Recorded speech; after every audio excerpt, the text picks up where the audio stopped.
I'm Milo, 21, from London. I'm currently doing philosophy and Japanese at Manchester. Brass. Correct. Ricky Gervais. Correct. The strongest link is Milo, as he was the only player to bank money for the team. Sheet. Correct. Asbo. Correct. Board. Correct. Waters. No water.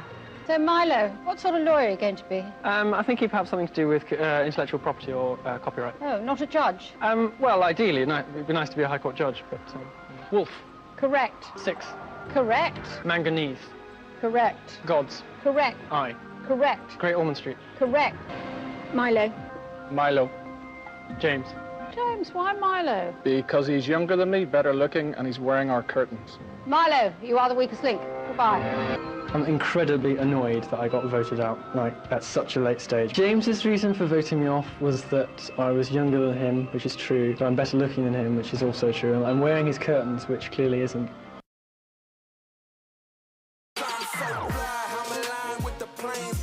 So refined, I got no time for no games. Ask yourself why would I make time for you lames? At all costs, cause I'm a boss. But break them off, yeah, gotta break them off. Boys and girls, children of all ages, welcome to Primetime with Alex Stein. I am your host. Well, not all ages. We are live. Not all ages. I mean, I would strongly advise. Yeah, not all ages. If you are the parent of children under 18, I would strongly advise you put them to bed. Yes, do not actually turn this off. Not all ages. Not all ages, because I may be liable to say, well, all sorts of things. That is some deep law. That is some deep law. I've got a CD-ROM of that at home. I've got a CD-ROM of The Weakest Link. You know the most annoying thing is if you're the smart person of The Weakest Link, they will vote you off.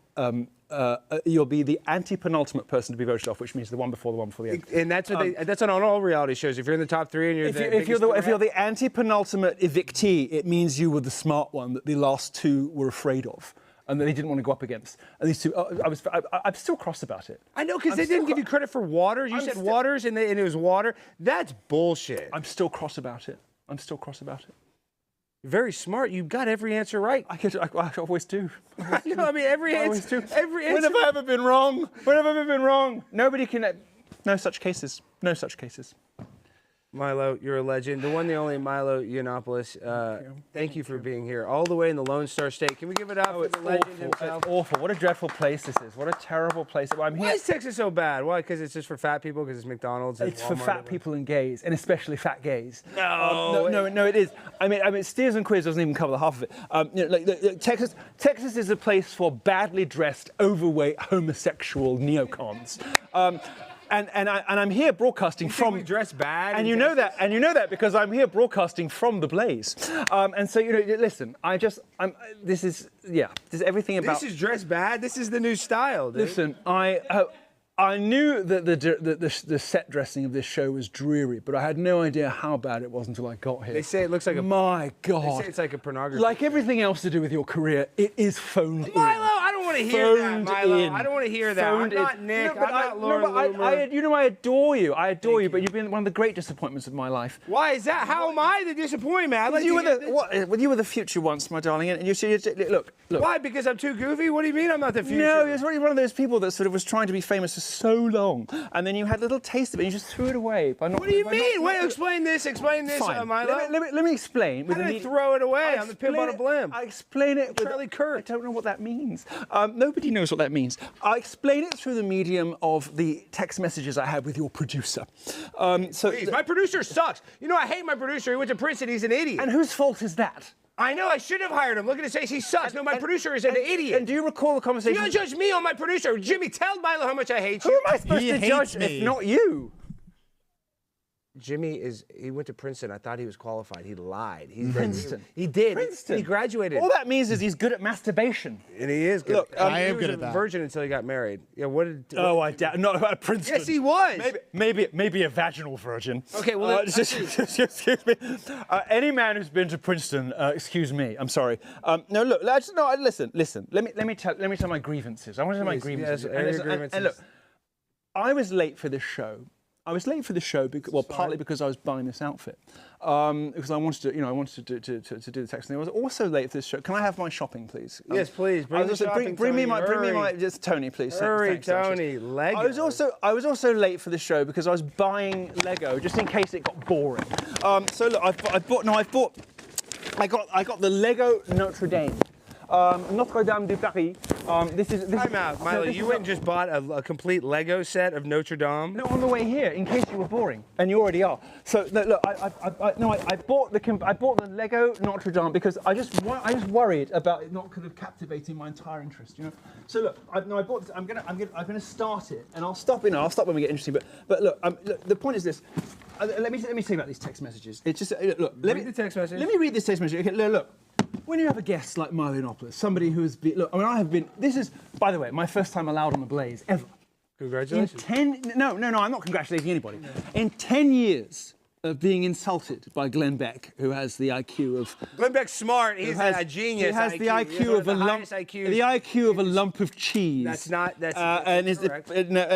Look, in 10 years of being insulted by Glenn Beck, I've never been allowed on his network to defend myself. And look, let me just give it... I don't accept very many interview invitations these days. That's true. I don't. And the reason is because I find the low effort that goes into performing the shows insulting. And I'm going to give you an example of that. Okay. Look, so Jimmy does low effort. Here's where I go. Well, I didn't even hear from Jimmy. I didn't even know who Jimmy was until now. So I'm invited on this network, and I'm not going to be too mean because I've got another 2 shows to go this week. We have more shows to do, so. Sarah Gonzalez. One of my best friends. And of course, and somebody else that I don't know. But James Polis. Yes. No, I do know him. I know him from Twitter. No, look. So I sort of get this. And look, I'm going to read you. Read it. What I got as the briefing for the show, and then I'm going to read you the bio that I sent. Gosh, I'm give you a sort of just an indication of the difference of the effort level. Okay. So what I got was this. I got good morning. Topics for interview are as follows, just so you're in the know. 1, identity. Where have you landed and why? Why is identity such an obsession today? What's the end game? Tolerance, war, Christianity. I mean, it's just That's for James's show. That's not for my show. Yeah, well, nobody told me. That has nothing to do with Nobody told me. Nobody told me this is what I got. Let me get into the show, Milo. We've talked about this. Okay, what else? Can we get into the show? Because I want you to build a damn Lego set. Okay, well, I'm gonna get to it in a minute. Look, and here's what I wrote back. I said, can I have a bio? And I said, yes, of course. I'll send you a bio. So here's what I wrote as a bio. Okay. Make sure to hit the like button. Milo Yiannopoulos. His every conceivable professional aspiration achieved by the age of 33, and his legacy as undefeated champion of campus and television battlefields eternally guaranteed. In 2017, Milo Yiannopoulos retired. Milo was the most influential and prolific writer and activist of his generation throughout a short but dazzling career in which he prayed for but was never granted a leftist of equal talents to play with. Nicknamed the pop star of hate, this is what you should be doing. Nicknamed the pop star of hate by jealous fatties in the media, he was banned from entire continents for his unapologetic commitment to the sound of his own voice. But it was a voice worth hearing. I wrote this. Architect, chronicler, and simultaneously paladin prince heartthrob of countless era-defining public clashes, Milo saw around corners of what was coming next and peered into his enemies' souls to fathom their weaknesses. There's a lot more coming, so just settle in. This is good. Okay, keep going. Milo conjured daddy for Donald Trump, neatly capturing our national yearning. Apropos of nothing, he wondered aloud, would you rather your child had feminism or cancer? In headlines, he asked coquettishly whether birth control made women unattractive and crazy. That last one earned him a dramatic reading from a theatrically wounded Hillary Clinton. When he was not predicting the future, Milo was writing it, shaping it in his own image. Well, I tried. It was Milo who expertly... Well, I'm known for my modesty. In fact, I'm brilliant at being modest. I might be the best at being... You might be the most modest person. I might be the most modest person I know. It was Milo who expertly ushered Gamergate into mainstream discourse, leaving feminism with a bloody nose just in time for the election. Milo single-handedly and overnight ended the campus rape culture hysteria and the gender pay gap mythology with thunderous victories over grizzling opponents. His first book, Dangerous, and we're going. Of course, thanks for mentioning. By the way, I'm on a book tour. Thanks for that. Thanks, You are. But we're going to get into the book. we're tour. Before we get into the book tour, time out, Milo. This is my show. No, I'm Hold not on. done. Give me the Legos. Give me the damn Legos. Now, put the sodomy clock on. Put the sodomy clock on. That was Notre Dame. I don't give a damn. Dude, you saw Michelle Obama's drinking Pinot Grigio while it burns. Okay, so this is your sodomy clock. That was Notre Dame. Milo, just listen to me. I'm not done with my introduction. Listen to me. You can't start until I've done my introduction. How can you do a show until I finish my introduction? Let me finish the introduction. Sorry, I've lost my place now. I know. I've lost my place. Okay, listen, I've got to finish my introduction before we can do the show. Right. His first book, Dangerous, sold 250,000 copies. That's not my first book. This is your best book. It might be. While the author was blacklisted by every publication in America, here it's the hardback. Show it on Milo. The hardback's more expensive. Okay, here, the hardback. Okay. Milo writes strictly for his own amusement. These days, he ghostwrites best-selling autobiographies for the few media personalities who can afford his monstrous fees and sustain his interest, of course. You've most likely read one of his hobby projects and not known it. Under his own name and those of his appreciative clients, Milo's sold over 3 million books since 2016. But he's not counting. You can't open it, by the way, because people have got to know. People have got to buy it. Anyway, I'll skip to the end. Please, for the love of God. A peerless icon of the modern political milieu, Milo's championship of title of troll-in-chief remains unthreatened even now, after half a decade of unrelenting imitation. He doesn't care either way, because Milo sauntered into premature and absurd retirement as a New York Times best-selling author, an award-winning reporter, an international cultural and political phenomenon, a free speech martyr, an accomplished serial entrepreneur, a hair icon, and, at least behind closed doors, a penitent. Inspired to give back, this is the last paragraph, right? Inspired to give back after a lifetime of privilege and unfair genetic advantage. Milo's opening a conversion therapy clinic for people with same-sex. Wait, you talk about that. We were going to send you to Serenity Springs. We looked up, this is a premier gay luxury conversion therapy facility where healing meets unparalleled comfort, nestled in a tranquil, serene environment. It sounds quite gay. I know it's gay as hell, but it's going to turn you straight. We provide a holistic approach. No, I don't want to go there. It's Serenity Springs. Milo's opening for other men. Well, I'm opening my own. I'm opening the Milo. Why would I go there when I can go to the Milo clinic? Milo clinic. If other men plays into a world that cannot be done, and launching a range of ex-gay products, he is dauntless. He's undeterred. This is the last paragraph. His prior achievements. This is the last paragraph. I skipped so much of it. His prior achievements. This is the level of thought I put into an appearance when I come on the media. You know, I wrote this for you. Yes. His prior achievements. I thought he was going to read it out. No, his prior achievements and accolades are meaningless compared to the challenge and responsibility for him. Miley was chief executive of Yeezy under Kanye West for 2 years, and now runs Tarantula, a talent management and strategic consulting firm for icons, artists, geniuses, and heads of state. You can't afford him. So that was my bio, and that's and look, I just want to put that in relief. Look at the negative space around it, the notes I got.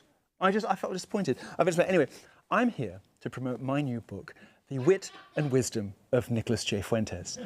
500 pages of all of the most brilliant things that Nick Fuentes has ever said, including all of his best jokes.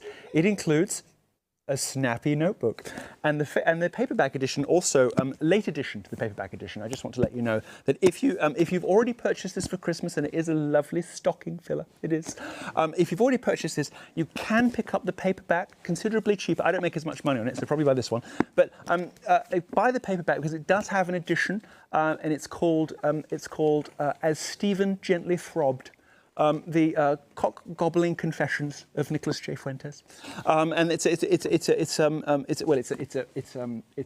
appendix related to what's been happening recently with that particular unfortunate individual. You're talking about Nick, okay? But you're really mad at Nick right now. But why? No, I'm not. No, I'm heartbroken by Nicholas because because you just said he's not funny. You have to admit whether you like Nick or not. You have to admit this, Milo. Nick Fuentes, and I have to clip this, is funny. Out of the two of you, he's funny, yes. But oh my gosh, Milo, come on, give me a break. Okay, your problem is you're lazy. You don't do the work. You're lazy. You don't do the work. You had everything. What work don't I do? You have had everything put out for you on a platter.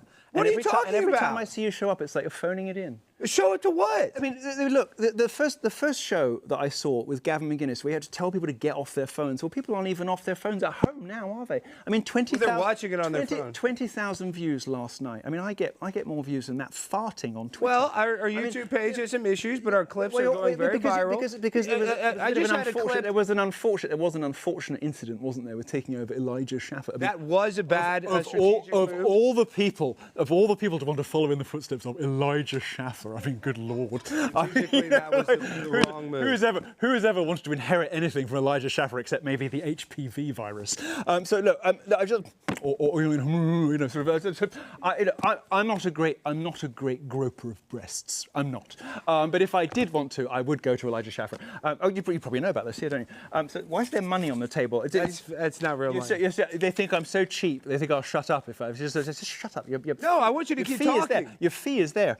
Anyway, so look, no, I've got, look, where's my, I can't believe. Who likes you more? I cannot believe that you kicked the because you're not going to play Legos. We only got you for a short amount of time, Milo. We got a lot I'm going to play Legos if it gets boring. We have a lot to cover today, okay? First of all, let's not get boring. Why do you hate Nick Fuentes and why do you call him a homosexual? I call him homosexual because he is a homosexual. I don't hate Nick Fuentes. I'm wounded by Nick Fuentes because, like you, Nick Fuentes was somebody who was supposed to carry on my legacy and follow in my footsteps. And, like he was fallen short. And, Nick is the great, sort of one of the great disappointments of my life in a way, because I tried for 2 years to make him great and to provide him with everything he needed to have a real career. And unfortunately, Nicholas decided to lean in. So, as is probably obvious by now, Nick Fuentes is somebody who is led by his impulses. So his decisions are made for him by rage and envy, and they are cemented in place by pride. So he'll make a bad decision on a whim and then stick to it because of pride, And this is somebody who, there's no strategic intelligence at work. He's just somebody who's being ruled by egomania and rage. And I tried to, for many years, tried to persuade him that perhaps tempering his natural shortcomings and getting be less anti-Semitic or what? Well, no, I don't care about the anti-Semitism. Yeah. I'm talking about his ability to construct a successful career and to build and maintain working relationships. I don't care how anti-Semitic somebody is. I mean, the whole country under 19 is riotously and violently anti-Semitic. That might be the best. That might be the best approach if you're looking from a purely market opportunity standpoint, okay? It's not maybe a position that I hold. Perhaps I have some sympathies with certain bits of it. It's not a position that I hold in its entirety. But if you were looking today at what's going to make 18-year-olds excited, it's going to be anti-Jews. So I don't blame him for that. What I blame him for is not being able to sustain and maintain relationships, and in particular, those relationships with people who've done the most for him. So I'm not mad at Nick Fuentes, but I have spent a lot of my time. I mean, look, as somebody you're who's mad at Nick Fuentes. You're making a book like no. This is a tribute. This is a tribute. Look, I know, but you're mad. Look at the beautiful cursive text on the complete wit and wisdom of Nicholas J. Fuentes. Just look at how beautiful. But by his lovingly compiled by his mentor and role model, Milo Yiannopoulos. Just think Milo, of the level of affection. I don't know what that means. You know what that means. Do you understand what that means? Do you understand that I have been banned from everything for 8 years? You're back now. I don't even know what engagement farming means. Well, I mean, you would have a troll book like that, and then Nick does have a large following, whether you say he's successful or not. He has a big following, so he knows, and a lot of haters, but a lot of supporters. So I'm saying when you do that, well, not so much anymore. You don't think that? I mean, I'm not even. Now it sounds like I'm just defending him blankly. I'm just saying. It does. I don't think Nick it does, and it's not a good look. Well, I know, and I'm not even trying to necessarily. Please tell me more reasons why Nick Fuentes is right and I'm wrong. No, I'm not calling you wrong, but I'm saying you and Nick were friends. He was like your protege. For a while he was. For what many people could have been and didn't take me up on the offer. But there are lots of things that could have happened. But unfortunately, Nick had everything and threw it all away. It sounds like you guys had a breakup. Have you ever had a sexual relationship with Nick? No, never had a sexual relationship, but it did feel a little bit like that because a real relationship between a mentor. No, I'm not kidding, but a real relationship between a mentor and a mentee is an emotional relationship. It's more than a friendship. It's not a sexual relationship. It's not a romantic relationship, but it's more than a regular relationship because you're putting yourself on the line for that person. I mean, when I was banned from everything and everybody just dropped me and pretended I didn't exist and wouldn't take my calls unless I was working for Marjorie Taylor Greene. It was very hurtful for me. And it was very difficult. I mean, 3 people had my back. 3 people in the world gave a shit enough to still be friends and check in and call me and stuff. It was very difficult. And now I'm on the way back in. I've remembered what happened and I've taken notes. And everybody's going to get exactly what they deserve from me, because when just 3 people have your back out of and there's a corner of the media industry in which this show exists that I invented 10 years ago. And so it's very hurtful. It's very difficult. And when you have a mentee like Nick Fuentes with so much potential. I mean, he's so very naturally funny and Now he's brilliant. funny. A second ago, he's never written a funny joke. Well, I said he had potential. You know, when he had potential and he was naturally funny, all the rest of it. I think I don't find him funny anymore. I find him thin and mean. And reedy. You know, like, it's a difference between, let's say, you listen to late Billie Holiday, Lady in Satin, that wonderful album where she's almost dead. She's drinking vodka, and she's I'm a fool to want you. And all the whole life is in there. It's so rich. And then you listen to thin, reedy, unsatisfying vocals of a Beyonce who can do that. You know. Sorry, it wasn't quite on key, was it? No. It's called melisma. You know, and I find Nick now to be bitter and thin and reedy and unsatisfying. I don't find him to be particularly funny or interesting anymore. But look, your question was it hurtful? And yes, of course it's hurtful because you like all of Nick's professional successes were gifts from me, and I now carry with me the responsibility and the weight of having made him. And so, you know, as a father to all these things. Come on, Milo, give me a break. Listen, and now I'm trying to defend Nick. He's the one that has to hit live. He's the one that has to do hours. Nobody will really understand. Yeah, I don't understand the horror of waking up at 3 a.m. and realizing you're responsible for both Nick Fuentes and Lady Marga. And so, I mean, it's enough to make you want to reach for a knife, you know. Wait, you don't like Lady Marga now? You had a falling out with Lady Marga? Oh, I got to play the clips. No. Do you have producers live? Can you do things? Jimmy, pull it up. On my Twitter, you will find, and it's only about 5 or 6 tweets back, there are 2 clips in one tweet from Lady Marga of when Lady Marga discovered that I said that he would be the first to hang. And if I knew that what I started was going to lead to, well, anyway, I'll let him say. Find those 2 clips. They're great. You're going to find the Lady Marga clip. So understanding, you know, that you are responsible for both of these 2 sorts of people is a great weight. It's a great responsibility. You know, you don't have the responsibility of cultural progeny. So you know, I do feel a responsibility, and Nick has hurt me and he's wounded me, and I feel no shame whatsoever in saying so, and I feel absolutely no embarrassment whatsoever in saying that this is somebody that has left a scar and left a dent on me, because, you know, I put myself out there. I introduced him to everybody in conservative media. I gave him money and everything, and it turned out to be for nothing. It turned out to be for an ugly and wretched person. So of course that hurts. It was like, you know, it's the closest thing as a recovering homosexual, somebody who hopes one day to have children of my own, with stepchildren from my previous, you know, demon wedding or whatever it was. The black dude? Isn't that crazy you married a black dude? What was that all about? Negroes, can you believe it? So it's more surprising that it was a black person than a man, frankly. All the British people always want to marry a black dude. Why is that? You know, they love black people in Great Britain. I think British girls are mud sharks. I do think they love black dudes. Are you kidding? They all want a soccer player. We are. Yeah. I got to tell you. There you go. Milo the mud shark. We are. But it's interesting. As I've got into women, I have discovered, to my horror, because I'm very racist. I don't mind whites, I don't mind blacks, I don't mind Asians. I mean, who cares? But it's Latinos, it's Hispanics. No, you're not talking about big booty Latinos. I can't abide. But I've discovered, as I've looked at the women that I find interesting, that I've got a bit of a thing for Latinas. Yeah. I do. How did you not have a thing for this AOC? Stop it. Look at that. Oh, stop it. Look at that, Milo. Does that get you?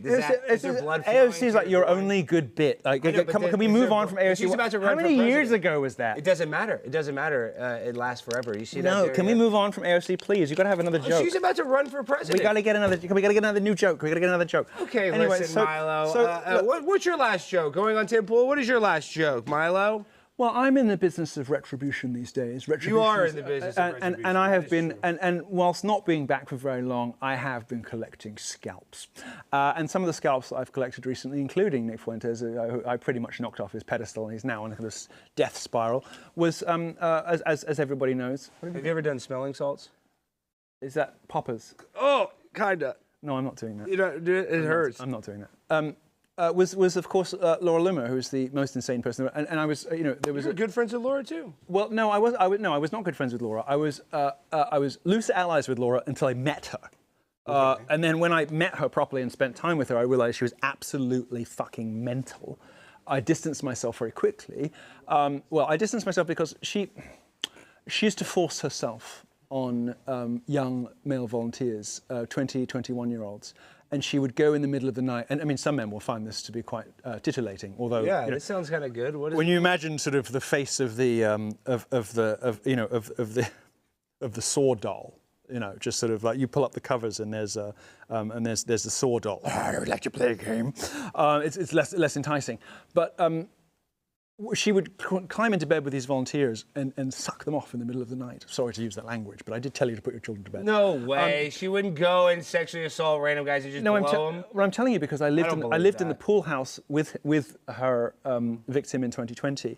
Who didn't know how to make it stop. He was a young Brazilian volunteer on her 2020 congressional campaign. I know because I helped to run that campaign, okay? So don't tell me you don't believe it. I was there. She was creeping into bed with him and she convinced herself that they were in love. And he was coming to me every day saying, how do I make this stop? You say, bitch, get off me. I mean, that didn't seem that hard. I mean. Yeah, I mean, you would think that, but this is a young guy who's, I never really understood when people talked about power dynamics in rape before. I was like, okay, fine, either you want the sex or you don't, or whatever. But I kind of got it when this young man, which surprised me greatly, said, well, this was Laura Loomer. I didn't know how to say no. I said, what do you mean it's Laura Loomer? He said, well, she's like Laura Loomer. And I said, what does that mean? He's like, well, she might be a congresswoman. Like, I don't know if it's okay to like. And so I realized in that moment, especially because it was a man, which was so sort of peculiar and confusing to me. It was bizarre to me, but he meant it, and he was asking me how to make it stop. And although I think it's ridiculous, I think it's absolutely ridiculous for people to talk about women raping men per se. There was no element of consent involved in what she was doing, and she actually allegedly. This is all alleged for the legal team. This is all alleged. This is of course alleged. Well, this is in Minecraft. I'm giving you my personal testimony as her communications director, so you can take my view of it as you like, and if you want to sue anybody, sue me. I invite you warmly to sue me. In fact, I beg you to sue me. Don't sue him. He doesn't know anything about it. Don't sue me, Laura. Sue the Blaze. Sue the Blaze, but sue them about something else. Do not sue the Blaze. I'm just kidding. I'm kidding. I'm joking. I'm joking. I'm kidding. I'm joking. I'm joking. What would you sue them for? Don't sue the Blaze. Don't sue him. But sue me if you want to sue anybody, because discovery will be marvelous. And look, the point is this: when we confronted her, Laura, about what she'd been doing with this volunteer, she barricaded herself in her bedroom, called Roger Stone, and said that she'd been driving past Lowe's thinking about buying rope. And this was 8 days out from her congressional election. So she hadn't lost yet. She had not lost. 8 days out from her election. What she was doing was barricading herself in her room and not attending events she was booked to attend because she'd been confronted about sexually assaulting a volunteer on her campaign. And just to give you an illustration, just an insight into the kind of person that Laura Loomer is, the founder and CEO of Home Depot had maxed out her campaign. So even considering death, she couldn't even be loyal to the people who'd been loyal to her. And she was talking about driving past Lowe's instead to buy rope. But you know how I know you're lying? Because Jewish girls don't get BJs. She's not Jewish. What do you mean? She's not Jewish. You can go onto my Twitter and you can find video from 2020 of Laura Loomer practicing how to draw a Star of David because she's not fucking Jewish. The reason she didn't marry the guy she was dating from InfoWars is because he found out she wasn't Jewish. She's not really Jewish. She made it up in 2017. And the guy that was there when she did, his name was Paul Bazile. He's a video producer, and you can find his video testimony also on my Twitter. He was there the day that Laura Loomer just decided to be Jewish one day because she wanted to be rude about Muslims. She'd asked the organizers of a conference whether she could burn a Quran on stage, and they said, no, you have to give a speech. And so she ordered a Star of David necklace from Amazon, which Paul Bazile, her video producer, took out of the plastic packet and put on her as she proceeded to go up on stage and announce to the world that she was Jewish. She wasn't Jewish. She's never been Jewish. But she lent into it. Her parents aren't Jewish. Nothing. She has no Judaism. So her Judaism is matrilineal. Her mother is a British Christian. Okay. Her dad is does have some Jewish ancestry. Okay. But she's never been to temple. She's never been received into Judaism. She didn't know the difference. And this is the anecdote that I always tell. Which there's a million people on her campaign that can verify this. When she went out to go to speak to the Republican Jewish Coalition. The Republican of Palm Beach, right? The Palm Beach Jewish, whatever it's called. She picked up the speech that I had written for her. And on the cover of the folder, she drew what she imagined was a Star of David. Mm-hmm. It was, in fact, a pentagram. Yeah. And I had to explain, I had to explain to her the difference between a 5 and a 6-pointed star. Mm-hmm. And then you will see the footage immediately afterwards, which is on my Twitter at the moment, is her saying, please don't show anybody this. I don't want them to know. I don't know how to do this. Of her practicing how to draw a Star of David. And I had to explain to her, you draw a triangle and then an upside down triangle. Okay, love? And she had to practice how to draw a Star of David immediately before she gave a speech to Jews where she was telling rich Palm Beach Jews that she was one of them. She lost all of her donors and couldn't raise the same kind of money in 2022 precisely because they found out she wasn't really Jewish. And so, you know, so I'm not really in the business of being terribly funny anymore, although of course I am, and laughs aplenty, you know, on Tim Paul at least. But I am in the business of making sure that justice is done, because I'm now in a different business. You know, I'm not customer facing anymore, as we say in industry. You know, I'm not really a media figure anymore, and I have no desire to return to be one because it's a terrible job with no money and an absolutely miserable life, shackled to a set you hate, surrounded by staff you despise, with guests who just come on and talk shit about you. You know, it's a pretty awful business to be in. You know, I now run a talent management agency where I look after other stars and try to sort of shepherd them through a better way of doing things. Anymore. You're not Kanye. Well, I do still rep Ye and Bianca actually. But so you do? So you're still with Kanye? I don't run his business anymore, but my agency. Because you were his right-hand man. I'm just saying you were for running... For 2 years I ran Yeezy. Now my agency does rep Ye and Bianca, so we do PR for them. Is Kanye a clone? You know, when we got to Clone 11, and people began, they started to notice. You know, the shape started to get a bit off. And his shape has changed a little. The thing about clones is it's a bit like photocopies of photocopies. You can't clone from the original DNA. You have to clone from the clone. So when we got to 11, around like 2022, people started to notice, you know? So we tried to go back to the original. The thing is, he actually died in that car accident like 20 years ago. Yeah. And that's when they first did the first one. I wasn't around for that. But I was around for, also the other problem is with the clones is when you do the photocopy, they don't live as long. They don't last. Yeah, of course. So now we're in a situation where like we have to refresh them every 6 weeks. You know, and so every 6 weeks it just sort of looks different, acts different, the music's different, you got different, and so it's very difficult to manage. It's very difficult to manage. Music is different. When is the last? Very difficult to manage. Kanye is one of the greatest artists in the last 30 years, but he hasn't had a huge hit, has he, in the last few years? Well, it's the stupidest thing I've ever heard. Ye, as the artist is now known, had a #1 album and the #1 single a year and a half ago. So Carnival was the single. No, first of all, Milo, this is why you're being intellectually dishonest. He's had a song as good as Gold Digger, as popular as Gold Digger. I'm not. When Gold Digger was on the radio, you couldn't turn it on without. I'm a gold digger. I ain't messing with no broke. What you asked, just say niggers.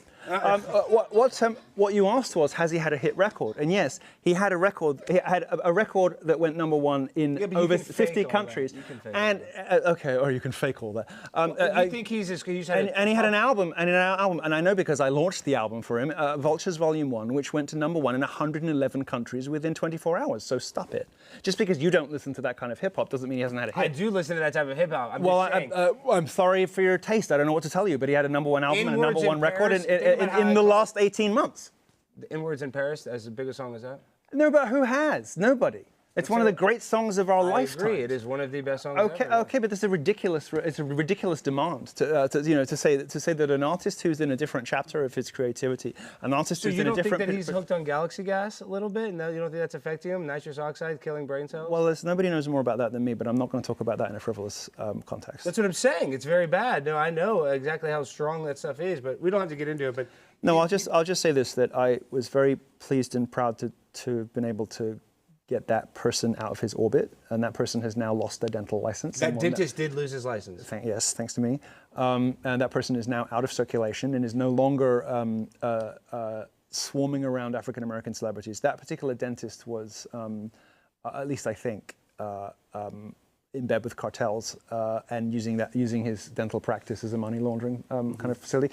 So now he's no longer of any use to the cartel. I don't think he'll make it to jail, which I'm not terribly upset about. Wow. Hey, we've had a lot of super chats. Let me just get them real from the same guy. We don't have to read them all. We only have Milo for a second. Well, read the big Kevin Hoon says Milo fight Jake Paul and that you're his favorite. Oh, you know, you are everybody's favorite. I've been thinking for a while about getting fit, because the one Milo era that hasn't happened yet is the jacked era. What do we think? Should I get on the TRT and everything? No, I don't need that. I've got very high testosterone. But what do you think? Should I get jacked? Yeah, absolutely. Should I get jacked? Your producer was like, absolutely. You should get jacked up. You should take steroids. Why do I need steroids? Just to cheat. Make it easier. Why not? Well, that does explain. Barry That does explain why you are where you are. Yeah. So look, look, listen, I love shortcuts. You think I want to take a long cut? No, I want to get right there. you see, it's doing the hard work that separates legends from icons. And people can be legends, and you have become a legend. But there's only one icon, in the last couple of years, and that's because I do the work. It's because I put the work in, and there's still time for you, but the window is closing, and so the difference really between someone who's a legend and somebody who's simply an intergenerational icon. I can't walk down the street in any foreign city without somebody asking me for an autograph. There are video games being made today in Korea that have blonde, froofy characters called Milo in them. That's just the level of impact I've had globally. To reach that level. I never have to work again. I never have to get out of bed, and I will make millions of dollars a year from bed for the rest of my life. And to get to that kind of stage, you have to put the work in. You have to do the work. You have been doing this for a long time. I'm not going to debate you on that. And it was disappointing to me that and I'm going to say this personally as a friend. I've known you for a long time, and since we met when you started working with Marjorie, that's the first time. And I've written to you about this stuff, and you've kind of dropped it every time, and you've never really followed up on it. When did you write me? And for over the course of the last few years, and I was very surprised and very disappointed not to hear from you in the run-up to doing this show, and not even to hear from your producer about what we might talk about. Were they not messaging you? I messaged whoever the contact was about what we were talking about. No. But Milo, because I don't bug celebrities. Give me a break. What do you mean? We know each other. I know that's we know true, each other. I guess and don't you think it's peculiar that me coming in your show, you didn't even text me to say I'm excited that you're coming on the show, and I come in here and it's all sort of whatever, business as usual. And I just think that I know you. I've known you for years, and it was weird to me that you didn't text me. It was weird to me that there was no preparation done for this show, and that's what I'm talking about. That's what I'm talking about when I say. What should we have prepared? What do you mean? What should we have prepared? How many times have they showed that Weakest Link clip interviews? Okay, you got one good clip. That's great, and it was funny. It was funny, and it was good. And it was funny, and it was good. But that's not going to carry a 2-hour show. It's a 1-hour show. Out of who knows? I don't watch it. Nobody does. But out of desperation, I had to go to Lego in the airport just to try to have something funny. Lego bit. Let's move on. No, but I just felt personally let down, disappointed because all I can say is that I am sorry, Milo. No, it's okay. But it's okay. But I just don't do that. God, you're so clammy. You're clammy. Oh God, he's hot, Milo. Just let me come over here, Milo. This suit was cut by Hawks of Savile Row. He's so clammy. I'm clammy. Big people are wet. They're damp. They're wet. damp. No, big. It's true what they say about big people. They're damp. They're damp. Listen, Milo. I just recently I went to a chiropractor we filmed there, and. Why have you got a chiropractor? How old are you? I'm having heart issues as well. How old are you? It's because you're fat, isn't it? Part of it. But why are you fat? Why aren't you hungry? Because I have a beautiful blonde lady that I'm not out there seeking women. Well, I'll talk to her affterwards, and I shall ensure she doesn't mind that I'm fat. See, this is the thing is I don't want to be you see, what you don't understand is, no woman is going to tell you what makes her inspired or excited about you. She's going to indulge things, and she's going to lose interest in you because women are always penetration testing. They're always going to push things to see how far they can get with you and what they can get you to agree to and what they can get you to whatever. And if you turn into a big, puffy, tub of lard whose career is stagnating, eventually she's just going to cheat and leave you for someone else.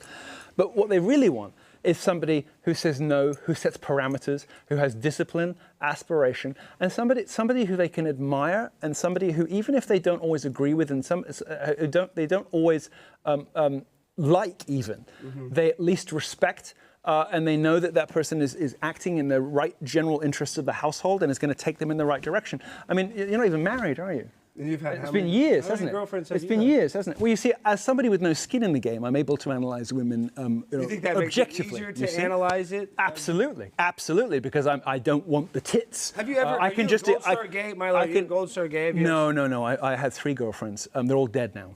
No, they all killed themselves. Well, only one of them killed themselves. Overdose, car accident, and suicide. Really? Yeah, it's quite.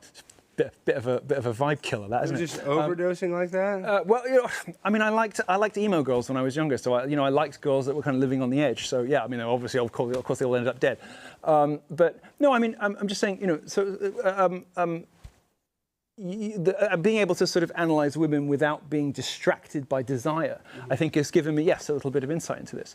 So she's going to be off looking at some new upstart blaze, maybe James Poulos, or some new blaze upstart. How many years have you been together? Still no proposal. 2 years. 2 years, no proposal. That's not good, is it? For her. Oh, I'm sure she's loving this now. Well, I'm just saying I'm afraid to get married. I'm nervous of commitment. You know, my parents went through a divorce. It was a very tough thing for me to go through. Can't even stick to a diet. I mean, I get it. But Milo, like you're skinny. What do you think? No, I ballooned. I'm enormous. I'm enormous. You're a fat cow too. I'm an enormous cow, but I'm not on television. So look, I'm just. You do have a point with that. Look, I am now. You see, I'm now what you would call a kingpin. I'm a grandee. I now sit in cigar-smoked rooms. Oh, so this chair is very exciting. Ooh, I think you can lay back. Ooh, I'm not the first. Fully go back. I'm not the first to recline here, I'm sure. No. Look, I now exist in cigar smoking rooms, and make decisions for other people. So I sort of corralling the careers of others, so I can get fat as I want, and indeed I have. But no, I pictured you years ago as what I always wanted to be, and was not able to do because my legs were cut off from me in 2017 over bullshit. I pictured you. Well, you got canceled. I pictured you. Gay men normally. Because some true thing about homosexuals. Yeah. That all fags are pedophiles or something like that. Allegedly. Excuse me. The Blaze Legal Department would like me to let you know that is a personal opinion and not an objective statement of fact about sexuality, even though it is. Allegedly. Allegedly. Sorry, what was I talking about? I don't even know. We've gotten off the wire about what you envisioned for me. Oh yeah, no. I wanted you to do what I was never able to do. You still do it? I wanted you to be our Bill Maher. Well, it's not easy to be Bill Maher. Well, it is easy to be Bill Maher because he's fucking doped up half the time. His audience laughs at literally anything, and all he's got is a couple of good writers and good selection of guests.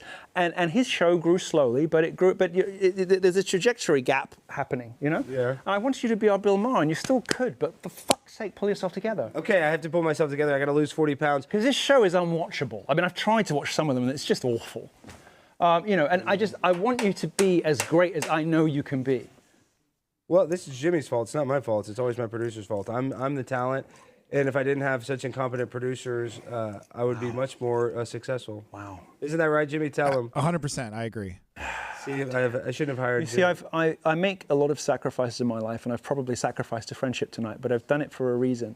I'm not mad. You haven't lost me as a friend. I don't care. I don't mind being criticized. Well, you don't listen either way. That's what I'm saying. Yeah. See, you nailed it. I'm not even going to remember half this shit. I'm on, literally, I'm on mescaline right now. Have you ever popped, what's the hardest drug you've ever done? DMT or acid? Success. You might get there one day. Honestly, though, come on. What is, Milo, because they say you like to party. Do you like to party? We've never They say I like to party. I don't understand why they say I like to party. I don't leave the fucking house. Is that true? Tony knows. Tony doesn't really party. I don't leave the house. I always hear my friend say Milo parties. No, everybody says this, but no one's ever seen it. So you never do a Diddy party, or would you have gone? Well, I didn't say that. I'm not saying I never do anything. But it was a very long time ago. No, my buddy over here visited me in LA, and I live at home with cats, and I have cats too. I work 20 hours a day at home. I don't go out. I don't party. I don't know why people think I do. I mean, honestly, yeah. I mean, I see Margaret Thatcher slept 4 hours a day, and I try to do the same thing. I try to sleep 4 hours a day, and I think I do a good job of staying busy, and I'm much happier than I ever was before. You are happy right now? I am. And I'm making a lot more money than I ever did before. I'm much happier. I would say, well, let me put it like this. I'm more content than I was when I was chasing before. Because I'm very, very good at being famous, but I didn't enjoy it, you know? That is true, because it is very, it's like it's horrible. You're on the spinning wheel. No, it's horrible. It's horrible. And you have ups and downs. And I did formats like this, and I just couldn't keep it up. I didn't like it, and I felt chained to this beast, you know? That just kind of, but the thing to do in that situation is to switch up the format, is to do something different, is to take it to a new place, to a different place, and to go. You know, I see you as somebody who, if you had a room of intelligent writers. Who could, you know, like bolster the material, just have a little bit of prep, bolster the material. I mean, you even kind of like, you're recalling real time a little bit with the backdrops here, you know? Like there's even kind of a feel to it there, but you're just not delivering on the promise. And I feel like if you had, you know, a couple of intelligent writers and you did a monologue and you had a couple of guests and you got your one lead guest and all the rest of it, just intelligence and complexity. I mean, you could have everything. You could have everything I never did. You could have everything that all of us wanted to. And you're positioned to do it because you're somebody who has been given everything on a silver platter where the rest of us had to fight for it.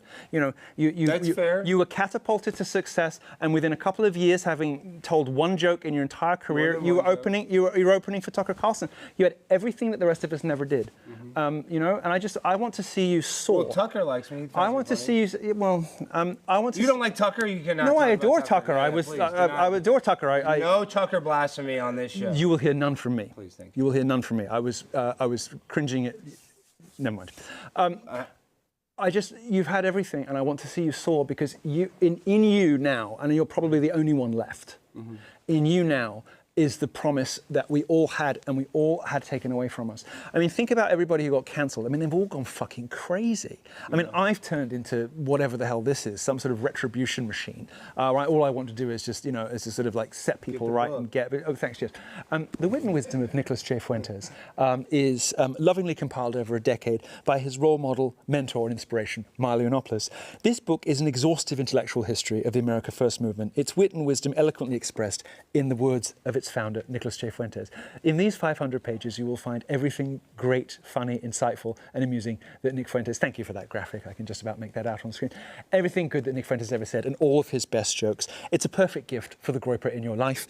Available now on Amazon. The complete wit and wisdom of Nicholas J. Fuentes will be treasured by families for years to come. Thanks for bringing that up. Yes, it's on Amazon now. It's available. You know, somebody on Amazon was watching this. I got off Timcast. No, forget about Timcast. I want to ask you something because I want to see how you navigate this.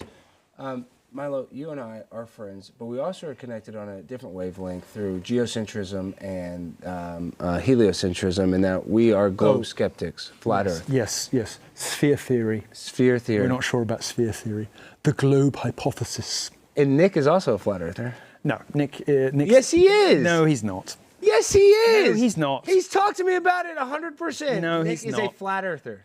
Do you really imagine in your wildest dreams that any position that Nick says he holds is a result of actual sincere reason or a particular position he really does hold, or just shabby opportunism of the moment? I mean, I think he's watched Eric Dubé, and I think he's on it. You're more intelligent than that. Give me a break. Why would he lie about that? Because you know the real friends we have in common are the Grosses. John Gross. Yeah. They're the real friends we have in common. Friend. John is my best friend. I mean, he's done so much for me. What does he say about your career? Well, he wants me to do a lot of other stuff. Yeah. Don't even get me started on that. Does he have similar things to say that I do? Similar, yes. And I was thinking about. And do you listen to him? You don't, do you? You haven't. I don't really listen to much, but this is the thing. Do you think you might after tonight? I might, but what about this idea? I want to do it. I'm going to talk to your girlfriend. Okay, but listen, Milo, I only have you for a second. What if I did a documentary, because Matt Walsh does What is a Woman? What if I do What is a Jew? And then I have John Gross, my rabbi, and then the guy that baptized. He's your rabbi now. Well, he was a rabbi. John used to be a rabbi. Yes, I know. He was chief rabbi of Nebraska, but you just described him as your rabbi. You're not He's Jewish. my rabbi. Well, but he's my, you know what I mean? It's like you're your pastor. I don't practice. No, I don't know what it means. I have a spiritual director who's Catholic because I'm Catholic. Okay, well, I think you can have. Michael Jackson had a rabbi. He wasn't Jewish, and I'm like Michael Jackson. You know, Michael Jackson was innocent. You know, you are like Michael Jackson in so many ways. I am. And Michael Jackson was not taken from us too soon. Michael Jackson, he was killed. Disappointment by the end. You know, he was not a pedophile. No, he was not. But he did start speaking up about the people in the music industry who were nickel and diming him financially. And almost immediately afterwards, audio was leaked of him being disobliging about that particular minority. And then suddenly he was dead. Okay, we got to talk about this. Everybody talks about this guy. He's an open cuckold. Destiny has had his. You're laughing so much. So Destiny is on tape. I'm sorry. Performing fellatio. On Nicholas J. Fuentes. No, that's not. Listen, I paid $50,000 for that video. It's Nick Fuentes. You paid for that video? Shut up! You're trolling. Don't worry about that. Don't worry about that. Wait, you're kidding me. This is horrible. This is Put horrible. that on. Put this it is on. horrible. Yeah, I paid Destiny. I said, give me something that looks like Nick Fuentes. No, you did not! He's trolling. How can we fact check this? You're Jimmy. Clip that. You're on the internet. Got it. Milo said that he paid Destiny $50,000 for a video of him blowing a dude that looks like Nick Fuentes. I just said pick the one that looks the most like Nick. I've only seen the screen grab. Listen, We're all going to jail. Listen, an established fact is merely something that most people have heard and most people think might be true. And so all you need to do is get the footage out there, and after the first couple of hundred TikToks, it's a fact. Oh, but isn't that Like I told you, evil? I'm in the Come on, politics you're of... better than that. Oh, I'm fucking not. I'm fucking not. Have you met me? Have you been listening tonight? I'm fucking not. But you want a guy to go get... This is 10 years. 10 years I have been banned from this building, this ugly Protestant building. This is not an ugly building. It was actually every The episode Christmas of Barney. decorations in this building are the ugliest Christmas decorations I've ever seen in my entire life. Well, there are some Jehovah's Witnesses here, and we don't want to offend Oh them. God! Yeah, we do. We do want to do that. And whatever the things you believe are ridiculous, stupid and ridiculous. Your children are going to hate you. They're going to die if they follow what you say. Stop it. You're stupid. Grow the fuck up. And since I've now told you to look into the eternal truths of Holy Mother Church, the Roman Catholic Church, if you don't and you don't become Catholic, you go to hell. Okay, back to Judaism. What I was going to say is I have John Gross. Jehovah's Witnesses, give me a break. They don't celebrate Christmas. They don't celebrate at all. Yeah. Listen, they're like Orthodox Christians. It's like Catholics for people who don't wash and don't like to smile. No, look, if you're a Jehovah's Witness, you're just a ridiculous person whose bloodline is damned. Your offspring will not survive the winter, and you should be ashamed of yourself. And similarly, with see, it's not a religion. It's not a religion. The thing to understand about Jehovah's Witnesses, like Mormonism and like Christian Science, is they're called new religious movements. They emerged in the late 1800s in America. They're specifically American phenomena, and they're not really branches of Christianity. They are what we call new religious movements. They're cults that emerged in the late 1800s in America as a result of various social pressures. And so any of these movements, so Christian Science was supported for many years by one rich Hollywood actress who was just bonkers. Same with Jehovah's Witnesses and Mormonism. They're not real religions. And so you don't need to treat them with any respect or seriousness because they're not worthy of respect or seriousness. They're absolutely ridiculous. Ridiculous nonsense. And you should be ashamed of yourself. And your kids are probably going to end up dead. We support your job. And even if they live, they'll hate you. They'll be dead or they'll live and they'll hate you. And they should hate you because you're ridiculous. Speaking of that, Milo, I know that you've had some family issues too over your Sorry, mother I feel very strongly about these things because these people kill their kids. They kill their fucking kids. They kill their kids in no worse or no better, no different a fashion than the tranny people kill their kids. They kill their kids through lunatic ideology that prevents their child from getting the health care or the treatment or the comfort or the prayer that they need. No fucking different. These people who will not let their kids have blood transfusions or not let their kids get certain medical treatments are no different to people who have their kids' cocks cut off out of some other crazy boneheaded idea that some kid who's having gay ideas is really supposed to be a woman. Which, by the way, there's no transsexuals. There's just single moms with gay kids who want to get off the hook, right? And so it's like, oh, well, if my kid's actually supposed to be a woman, then I didn't do anything wrong. I didn't turn my kid gay. He's got a disease that put his brain in the wrong body. No, you just got a gay son. Deal with it. You fucked up. You're a terrible parent. This is exactly the same. The transgender ideology and these ludicrous new religious movements that murder their children and dare to do so worse than the trans ideology. Dare to do so in the name of Christ. Fuck the lot of them. Milo, you've had a lot of family issues lately with your mother. I lost my mother. Yes. I know it's a very challenging thing. Can you give us any updates on your Well, family? she's where she belongs. My dad too. My dad.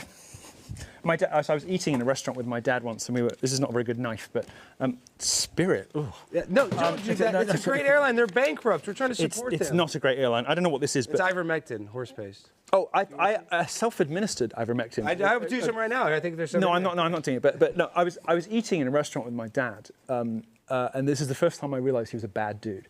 I was eating in a restaurant with my dad like this, and there was the power went out, and this is the knife, okay, and he just, without missing a beat, just went Oh, I fucked it up. He did, without missing a beat, he just went. I was like, who is this man? Like he's gonna stab you? He grabbed No, like he was ready to like slash inside because he thought the power had gone out because an assailant had come to assassinate. Oh, he thought you guys were getting assassinated. Yeah, because my dad was an organised crime scene. So he's just eating and the power goes out and my dad just goes. Well, that's pretty saying a dark. word. Isn't it dark? Isn't that crazy? I know I was telling you that. Oh yeah, so he's there and she's there. No, I'm better off without them really. Better off without them really. I know it hurts, Milo. I did my mourning for my childhood and for my parents a long time ago. And so when they left, it was a relief, honestly. Wow. It was a relief because my childhood was so bloody awful.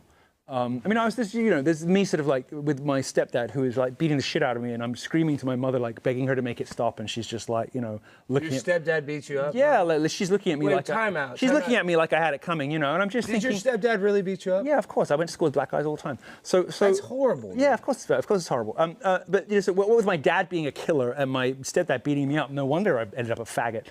It's just like, well, if that's what being a man is, I think I'll be something else.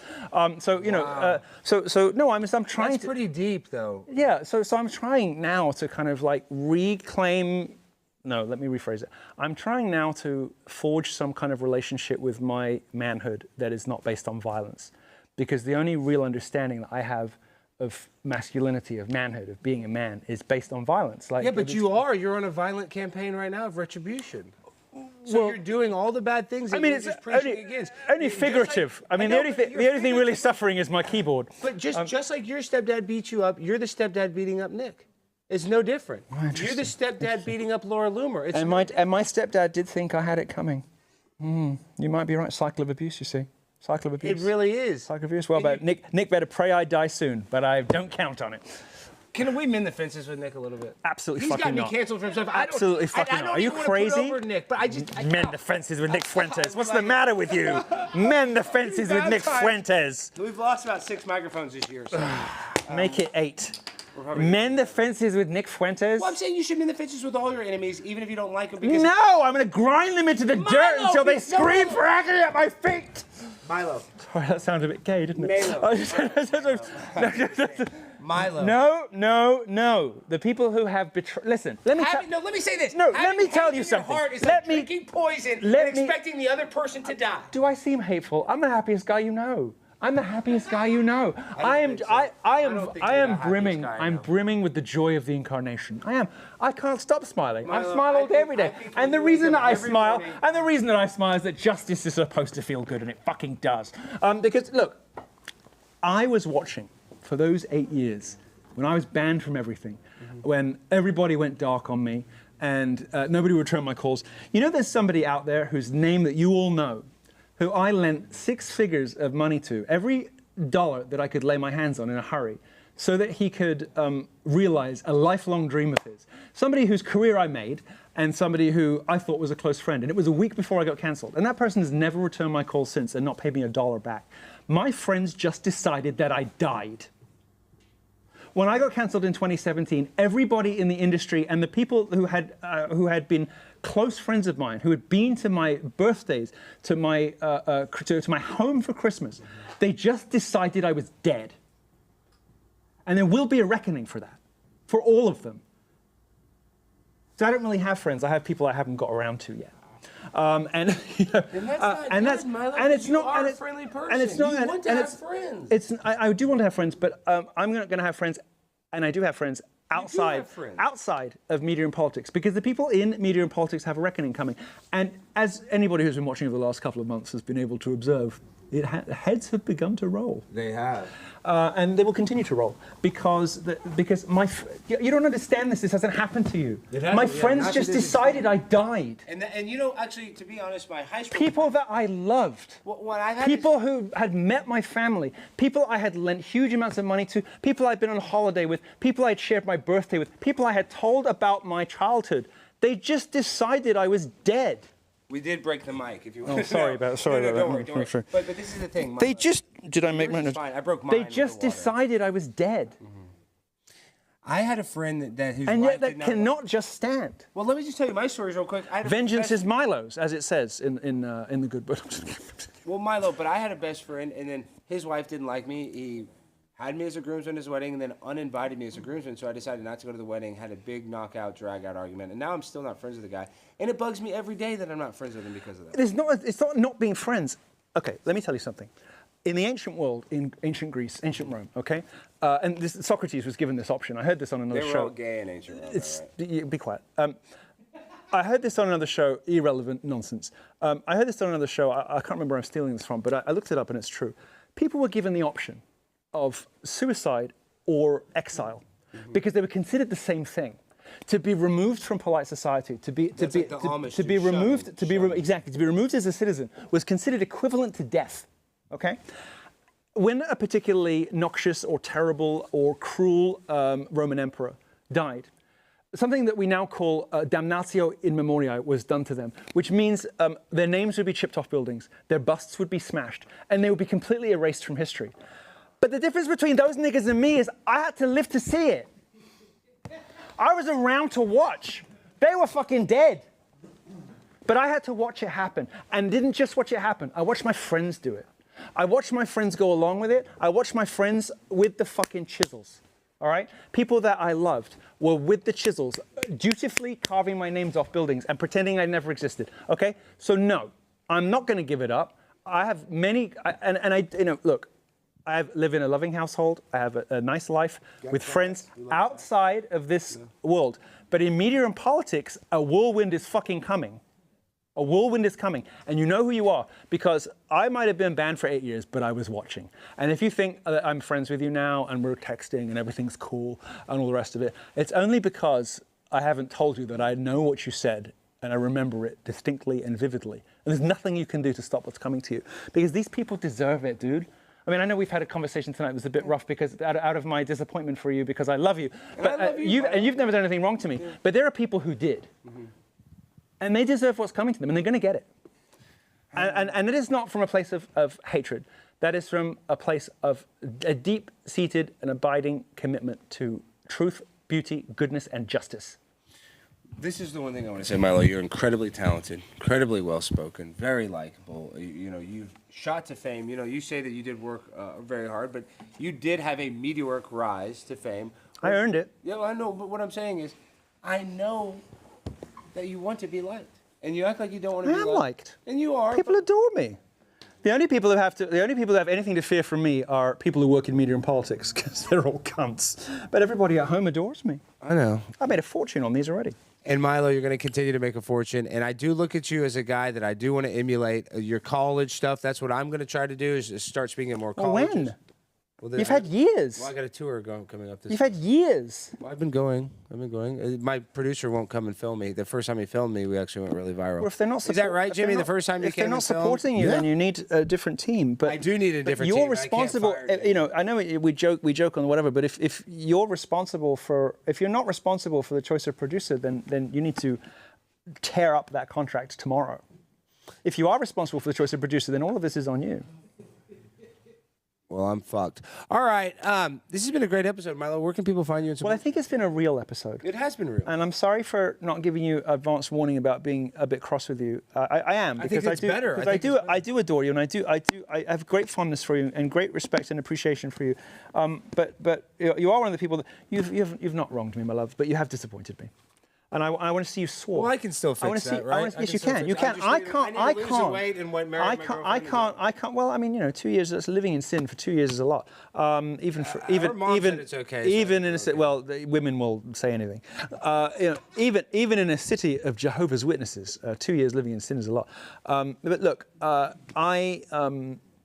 I want to see you. I'm going to end on a positive note. I sincerely do want to see you soar because I'll give him something. Even though I deserve it. Even though there are now broken pieces of Notre Dame. I'm never going to be able to finish the second spire. It's done. The second spire. I was really hoping there'd be a table I could just sort of build it on, but it didn't work. So look, just listen. You have everything you need to realize the promise of all the people that you look up to from 10 years ago. Mm-hmm. So go do it. And more than that, we're all here to help you, and we're behind you, and we are supporting you. But you can't do it if you are trapped in something that's not working for you. And you can't do it if the fire is not there for yourself, you know? And you have the ability. I don't know whether you want it. I don't know whether you want it, right? Yeah. I think you want it. I want it. I mean, I want everything. What are you talking about? I mean, but if it's funny you say I don't work hard. I travel like every weekend. I grind so hard. I'm traveling to Vegas right after okay, the show. but thrashing around and not moving is not the same thing as progress, you know? Yeah. And you can be treading water furiously and exhausting yourself and not really getting anywhere professionally because you haven't returned the calls of the people who've done it who love you. Well, I don't know what call it in return for, but we haven't returned my calls for years. You haven't called me. Well, every time we start a conversation like this, it just sort of dies on the vine, and you know that's that. Anyway, well, so you should ask Tony. Tony's a friend of mine. Tony knows finishing. That I don't talk. I don't text. I don't do that. I'm not. We're finishing. Well, okay, excuses, but we're finishing on a positive note, which is to say that I, despite everything, think that you have one of the brightest futures in conservative media, and I very much look forward to seeing you flourish. God bless America, guys. And that's been our show tonight. We're out of time. We would do a freestyle finale, but Milo is just, we're going to end on a high note. I want you guys all to hit that like button. What is a freestyle finale? Well, I guess we'll do it. Hey, DJ, hit that beat. We're doing the finale, guys. Milo sitting in the chair. Milo still a homo. And you know he's about to go Milo. And he likes a black dick. And he never fucked a chick, but he sits on the chair over there. He's walking up the stage full of rage. Milo's got to let go. And you know he's snorting snow. I'm a pimp on a blimp. Make sure to hit that like button, hit that subscribe button. YouTube, please don't suspend us for anything that was said on this podcast. It was all done in satire, and this is for entertainment purposes only. And Laura Loomer, Nick Fuentes, anything we said was all alleged, and please don't sue us. God bless.